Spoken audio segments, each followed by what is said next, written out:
आज का युवा सरकारी नौकरी की तैयारी में इतना पागल है क्योंकि सरकारी नौकरी की सामाजिक स्वीकार्यता इतनी बढ़ गई है समाज में कि शादी होने से पहले ये पूछा जाता है कि आप सरकारी नौकरी करते हैं या प्राइवेट नौकरी करते हैं। उन्हें मतलब नहीं है आप पैसे कितने कमाते हैं, क्योंकि उन्हें पता है सरकारी नौकरी में व्याप्त भ्रष्टाचार ही उनका शादी करने का प्रमुख मोटिव रहता है। इसलिए भारत में शादी के लिए सबसे पहली शर्त यही होती है कि आप सरकारी नौकरी करते हो या नहीं। भले ही आप किसी प्राइवेट इंस्टीट्यूशन में आप बड़ी पोस्ट पे हो तो भी उन्हें कोई फर्क नहीं पड़ता। आपको प्रूफ करने के लिए शायद सैलरी स्लिप भी देनी पड़ जाए। अगर आप सरकारी नौकरी में एक 1900 ग्रेड पे के ग्रुप डी के कर्मचारी भी हैं, तब भी आपको शादी करने में कोई भी समस्या नहीं।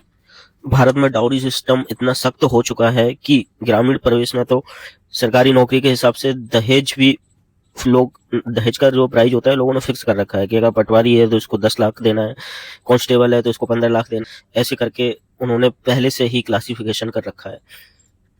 सरकारी नौकरी को और तेजी से जो उभारने का काम कर रही है वो है कोचिंग इंडस्ट्री।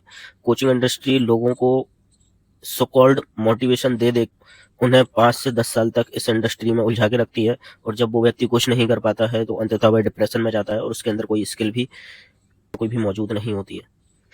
मेरा एक दोस्त प्राइवेट बैंक में काम करता था, जो इंटरनेशनल बैंक था वेटिस का, बार्कलेस बैंक में क्वालिटी एनालिस्ट एंड कंप्लायंस की पोस्ट पर था। तो जब शादी के लिए उससे पूछा गया कि आप कहाँ काम करते हैं, तो उसने बताया कि वो बार्कलेस बैंक में काम करता है। तो उससे सामने वाले ने सवाल पूछा कि बार्कलेस बैंक प्राइवेट है या गवर्नमेंट। दूसरी चीज, सरकारी नौकरी में भ्रष्टाचार तो है ही, सम्मान, भौकाल, ये सारी चीजें भी एक कैटलिस्ट के तौर पर काम करती हैं। सरकारी नौकरी में एक बार आओ और जिंदगी भर पाओ जैसी कुरीतियां भी मौजूद हैं, भ्रष्टाचार भी मौजूद है, हमें कम काम करना पड़ेगा और ज़्यादा पैसा मिलेगा, ये चीज़ भी मौजूद है। जबकि आप प्राइवेट नौकरी कोई करते हो तो आपको तब तक रखा जाता है जब तक आप प्रोडक्टिविटी दे रहे हो कंपनी के लिए, आप बेनिफिट के तौर पे काम कर रहे हो और अपने स्किल को अपग्रेड कर रहे हो।